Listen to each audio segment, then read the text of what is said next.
नमस्कार, मैं हूं विद्यासागर। स्वागत है आप सभी का दिल्ली लाइव में। और बुलेटिन में सबसे पहले बात करेंगे दिल्ली से एक महत्वपूर्ण खबर। दरअसल जेईई की मेंस परीक्षा का हुआ ऐलान। तीसरे चौथे चरण की परीक्षा की तारीख घोषित कर दी गई है। 20 से 25 जुलाई तक होगी तीसरे चरण की परीक्षा। 27 जुलाई से 2 अगस्त के बीच चौथे चरण की परीक्षा होगी। शिक्षा मंत्री रमेश पोखरियाल निशंक ने घोषणा की है। जेईई मेंस परीक्षा की तारीखों का इंतजार कर रहे सैकड़ों छात्रों के लिए खुशखबरी है। केंद्रीय शिक्षा मंत्री रमेश पोखरियाल निशंक ने बचे हुए चरणों की परीक्षाओं की तारीखों का ऐलान कर दिया है।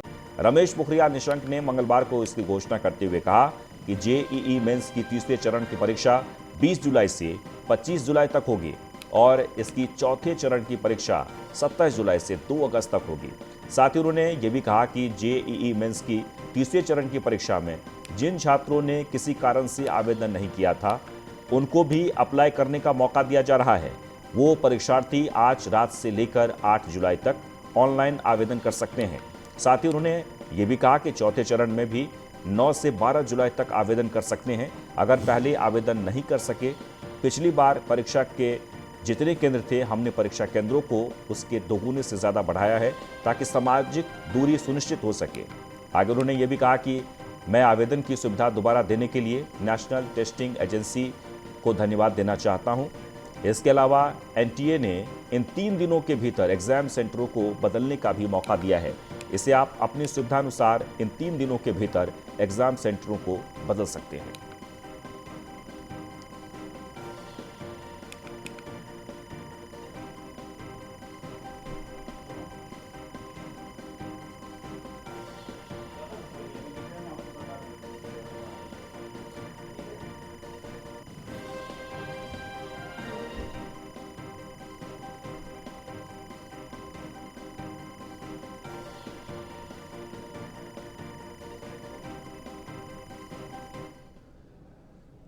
चलिए आगे बढ़ते हैं। केजरीवाल सरकार के दिल्ली विकास मॉडल से प्रभावित होकर अलग अलग पार्टियों के नेता आम आदमी पार्टी में शामिल हो रहे हैं और इसी क्रम में आप के मुख्य प्रवक्ता सौरभ भारद्वाज ने आज बीजेपी के करोल बाग मीडिया प्रमुख अरुण छाबड़ा समेत कई अन्य बीजेपी नेताओं को पार्टी की सदस्यता ग्रहण कराई है।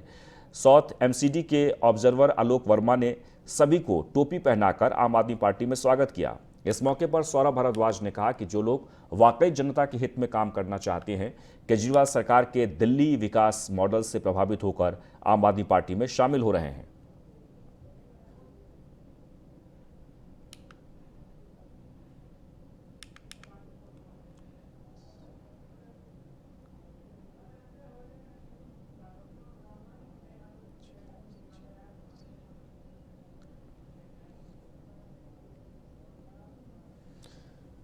वह दिल्ली के उपनगरी द्वारका में तो वैसे ही हरियाली पर पहले से विशेष ध्यान दिया गया है, लेकिन 1 जुलाई से 7 जुलाई तक चल रहे वन महोत्सव को लेकर द्वारका जिला पुलिस एक विशेष अभियान चला रही है, जिसमें पुलिस ने ग्रीन कवर की महत्व को समझते हुए पौधारोपण कर रही है। इस मौके पर सभी थाने के परिसर में 7 से 8 पेड़ पौधे लगाए गए, जबकि द्वारका डीसीपी ऑफिस कॉम्प्लेक्स परिसर सहित जिले के सभी थानों को मिलाकर कुल 265 पेड़ पौधे लगाए गए हैं।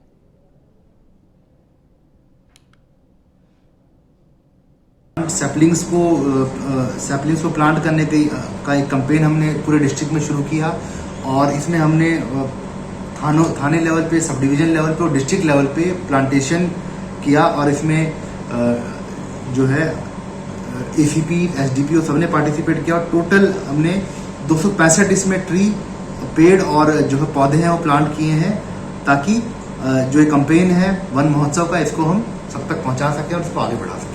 सैपलिंग्स को डॉक्टर श्यामा प्रसाद मुखर्जी की जयंती पर जरूरतमंद लोगों के लिए फ्री वैक्सीनेशन अभियान चलाया गया। कस्तूरबा नगर, कोटला, मुबारकपुर, आर्य समाज, नारायण मंदिर में पार्षद सीमा भूपेंद्र मल्लिक की ओर से यह अभियान चलाया गया। इस अभियान के तहत जरूरतमंद लोगों को फ्री में वैक्सीनेट किया गया। वहीं इस मौके पर बीजेपी के जिला अध्यक्ष प्रशांत शर्मा और मंडल अध्यक्ष सिद्धार्थन अपने कार्यकर्ताओं के साथ मौजूद रहे और ये अभियान सेवा ही संगठन के रूप में मनाया गया है।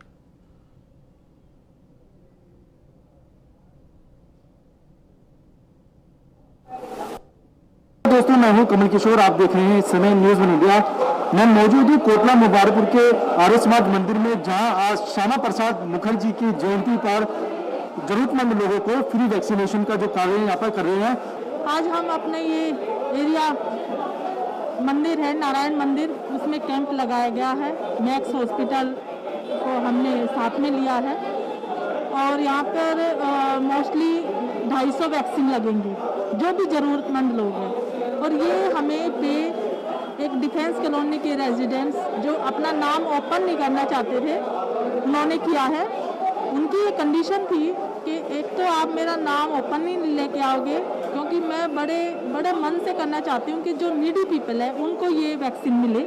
जैसे कोई अपना रिक्शा वाला है, ऑटो वाला है या फिर कोई रेडी पटड़ी लगाता है जो अपनी जेब से वैक्सीन नहीं लगवा सकते, और जो सरकार की तरफ से लग रही है उनमें घंटों तक लाइनों में नंबर आता है, वो खड़े नहीं रह सकते क्योंकि उनको अपनी रोजी रोटी भी कमानी होती है। मंत्री माननीय नरेंद्र मोदी जी के आह्वान पर हमारे राष्ट्रीय अध्यक्ष जेपी नड्डा जी और प्रदेश अध्यक्ष आदेश गुप्ता जी के आह्वान के ऊपर ये वैक्सीनेशन का काम हो रहा है।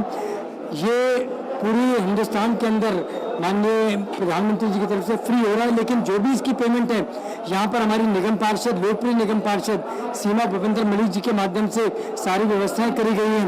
हमारे यहाँ से चुनाव लड़े विधानसभा प्रत्याशी भाई रविंद्र चौधरी जी और सभी लोगों की सेवा के अंदर लगातार तत्पर रहने वाली पूरी टीम भारतीय जनता पार्टी की यहाँ पर मौजूद है, और जो लगातार इस काम को कर रहे हैं कि सेवा ही संगठन है, इसको सिद्ध करते हुए भारतीय जनता पार्टी के सभी कार्यकर्ता इन सभी कामों को कर रहे हैं। उन्होंने बताया कि सभी लोग जो है वैक्सीनेशन को जरूर लगाएं।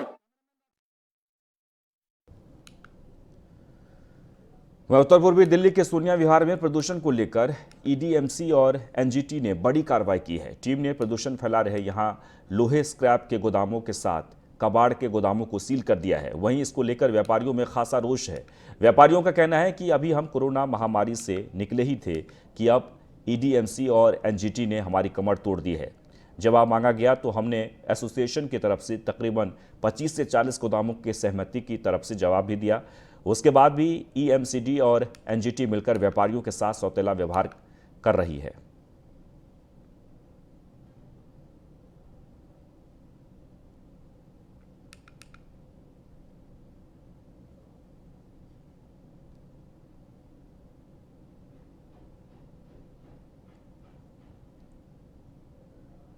तो ईडीएमसी और एनजीटी की कार्रवाई से व्यापारी नाराज हैं।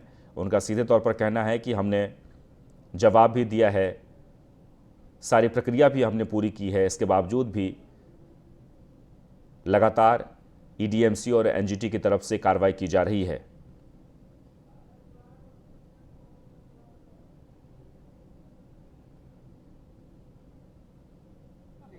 अंकल सुनो, मेरी बात सुनो एक मिनट पहले। कंप्लेंट दिखा दो। आप कंप्लेंट क्यों दिखाए? एक नंबर क्यों जा रही हो? सुनो, तरीके से चलो ना।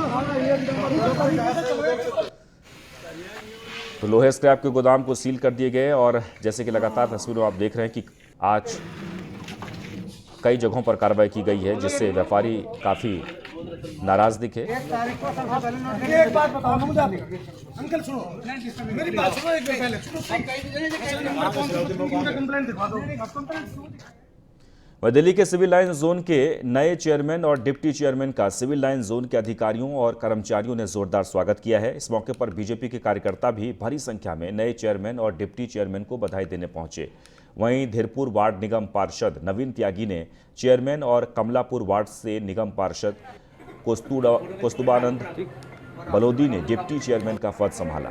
इसे लेकर न्यूज़ 1 इंडिया के संवाददाता किरण पाल सिंह ने सिविल लाइन जोन के चेयरमैन और डिप्टी चेयरमैन से खास बातचीत। आज जिस तरीके से कार्यभार संभाला है, आगे क्या कार्य रहेंगे जो सिविल लाइन जोन में आपके लिए करने के लिए, और जो आज कार्यकर्ताओं की खुशी थी उसे थोड़ा सा। कार्यकर्ताओं की तो खुशी होगी। सभी कार्यकर्ताओं को, आप जो मीडिया के बंधु हैं उन्हें भी सभी को बहुत बहुत हार्दिक बधाई है।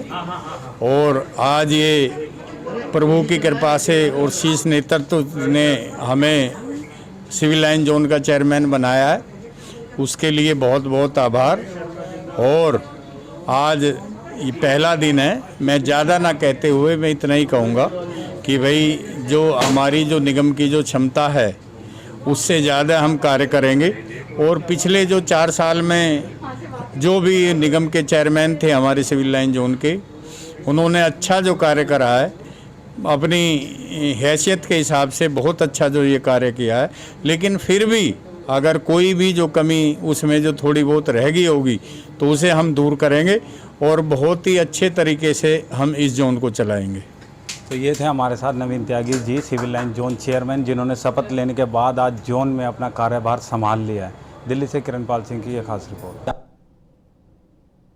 हमारे साथ हैं डिप्टी चेयरमैन पलोदी जी, उनसे जानते हैं सर किस तरीके से आज पार्टी ने आपको डिप्टी चेयरमैन के पद पर भेजा है और किस तरीके से कार्य प्रक्रिया रहेगी। पहले तो मैं अपने प्रदेश नेतृत्व का धन्यवाद करना चाहता हूं कि जिन्होंने मुझे सिविल लाइन जोन के डिप्टी चेयरमैन का मुझे दायित्व दिया। कुछ सोच समझ के उन्होंने मुझे ये दायित्व दिया होगा और बड़े भाई नवीन जी को जो दायित्व चेयरमैन का दिया है तो उनके साथ मिल के कार्य करेंगे। और इससे पहले भी जो भी अनुभव रहा मुझे, क्योंकि पहले प्रशासन में काम करने का भी मुझे मौका मिला, क्योंकि हमारे विधायक स्वर्गीय सिकंदर त्यागी जो आज हमारे बीच में नहीं हैं, उनके साथ मुझे बहुत अच्छा नज़दीक से कार्य करने का मौका मिला और जिसका फ़ायदा जो कि मुझे आज कार्य करने में मिलता है। पूर्व में जो कमियां रही होंगी यहाँ पे उनका अध्ययन, उनका मनन करेंगे। उसके बाद हम जो भी यहाँ पर कार्य होंगे जोन के, उन कार्यों को जो कमियां रहेगी उनको पूरा करने का प्रयास करेंगे। चेयरमैन जी ने बताया कि जो सिविल लाइन जोन के चेयरमैन हैं और डिप्टी चेयरमैन हैं, इन्हें चुनकर जो प्रदेश ने भेजा है वो दोनों मिलकर अपनी वरिष्ठता के साथ में सिविल लाइन जोन को बेहतर बनाने के लिए कार्य करेंगे। दिल्ली सरकार की तरफ से नई एक्साइज पॉलिसी के फैसले को लेकर बार रेस्टोरेंट से जुड़े कारोबारियों में खुशी की लहर दौड़ गई है। दरअसल दिल्ली सरकार की नई एक्साइज पॉलिसी के तहत सुबह 3 बजे तक खुल सकेंगे बार रेस्टोरेंट। इसे लेकर बार एसोसिएशन के सदस्यों का कहना है कि दिल्ली सरकार का ये फैसला काबिले तारीफ है, क्योंकि पहले ही कोरोना के चलते आर्थिक संकट से इस इंडस्ट्री का बहुत बुरा हाल था और हमें घर बैठे अपने परिवार और कर्मचारियों के परिवार चलाना भी काफ़ी मुश्किल हो रहा था।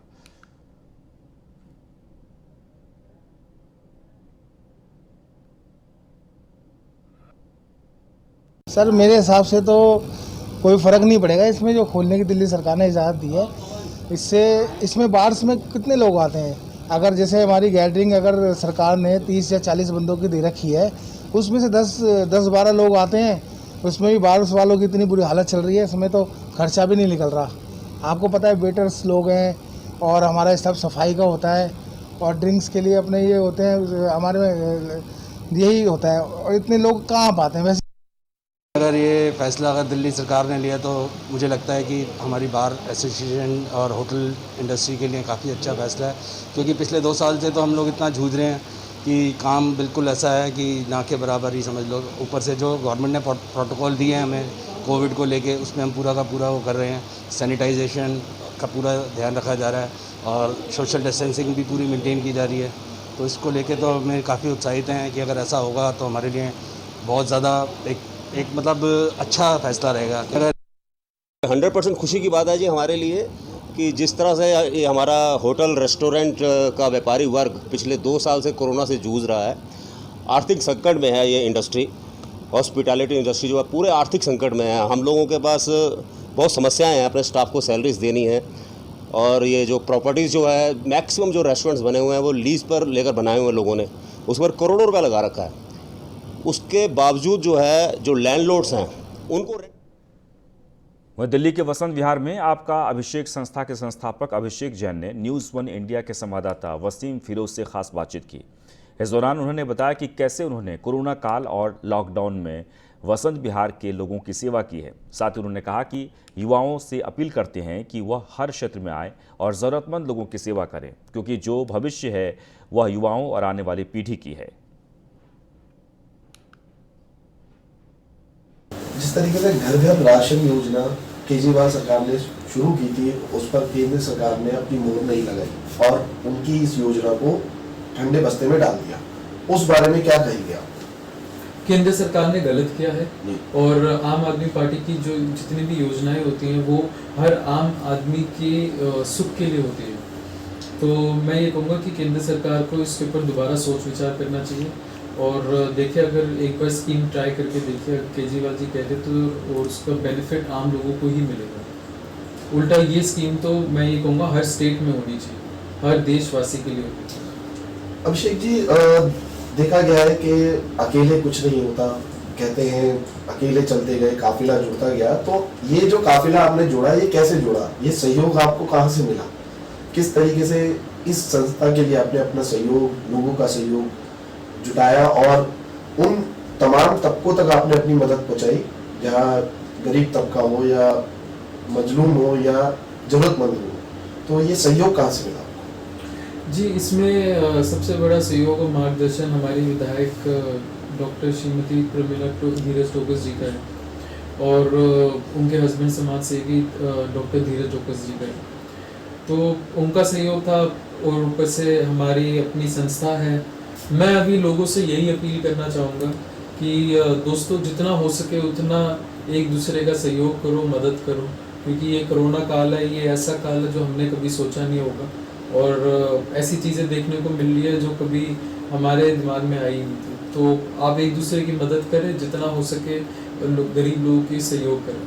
धन्यवाद।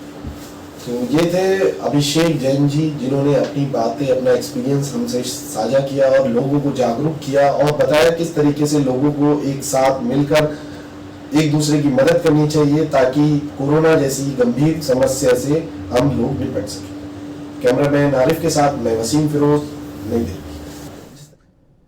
वह दिल्ली के सिविक सेंटर में सभी जोन पद के लिए वोटिंग की गई है। वहीं नरेला जोन में वोटिंग के दौरान क्रॉस वोटिंग के चलते बीजेपी बहुमत में होते हुए भी चेयरमैन पद हार गई है और आम आदमी पार्टी के चेयरमैन राम नारायण भारद्वाज ने बाजी मार ली, जबकि डिप्टी चेयरमैन के पद पर बीजेपी के ब्रह्मप्रकाश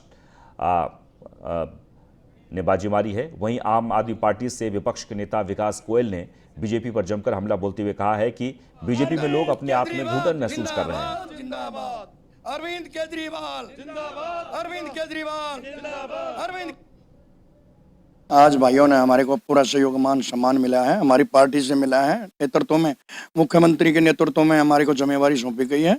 लेकिन मेरे को सफाई का सबसे ज्यादा आज के दिन जो सफाई नहीं हो रही उसको सफाई पे पूरा जोर देना है और जितना भी, चाहे स्कूल का हो, चाहे सफाई का हो, चाहे पानी का हो, जितना भी हमारे से सहयोग होगा उतना काम करेंगे। हम पूरा दबा के काम करें, जितने भी निगम पार्षद हो मेरे साथ होकर काम करेंगे, कंधे से कंधा।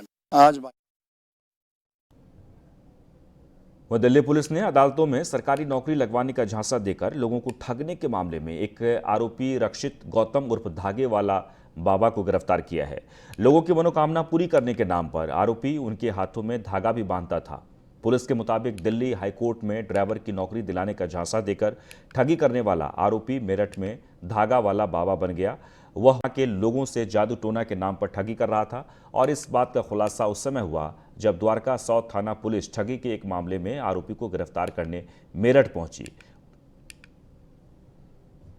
द्वारका साउथ की पुलिस टीम ने एक नोटरी चीटर को अरेस्ट किया है, जिसको धागे वाले बाबा के नाम से जाना जाता है और जिसने जो है 18 लाख रुपए जॉब प्रोवाइड करने के प्रेटेक्स्ट पर चीट कर रखे थे और इसने हाई कोर्ट के जो रजिस्ट्रार हैं उनका जो सिग्नेचर्स हैं और सील है वो फोर्ज कर रखी थी और वो पुलिस वेरिफिकेशन के लिए जो डॉक्यूमेंट सबमिट हुए थे उसमें उसका इस्तेमाल हो रखा था। Subsequently investigation launch. वहीं पश्चिमी जिला पुलिस ने मुखबिर की सूचना पर आंध्र प्रदेश से दिल्ली आए 2 ड्रग्स पैडलर्स को गिरफ्तार किया है और इनके कब्जे से करीब 38 किलो गांजा बरामद किया है, जिसकी बाजार में कीमत करीब 10 लाख रुपये बताई जा रही है। फिलहाल पुलिस अब आगे की कार्रवाई में जुट गई है। वहीं चेन्नई कस्टम विभाग की टीम ने चेन्नई के अन्ना इंटरनेशनल एयरपोर्ट पर 602 ग्राम गोल्ड बरामद किया है, जिसे तस्करी कर शारजाह से एक शख्स रेक्टम में छिपाकर चेन्नई लाया था। लेकिन कस्टम विभाग की टीम ने मामले में आरोपी को गिरफ्तार कर लिया और गोल्ड पेस्ट बरामद कर लिया है। इसकी जानकारी दिल्ली मुख्यालय से कस्टम प्रवक्ता ने दी। उन्होंने बताया कि आरोपी के रेक्टम से 602 ग्राम गोल्ड पेस्ट के 4 स्मॉल बंडल बरामद किए गए, जिसकी कीमत 24,20,000 रुपये बताई जा रही है।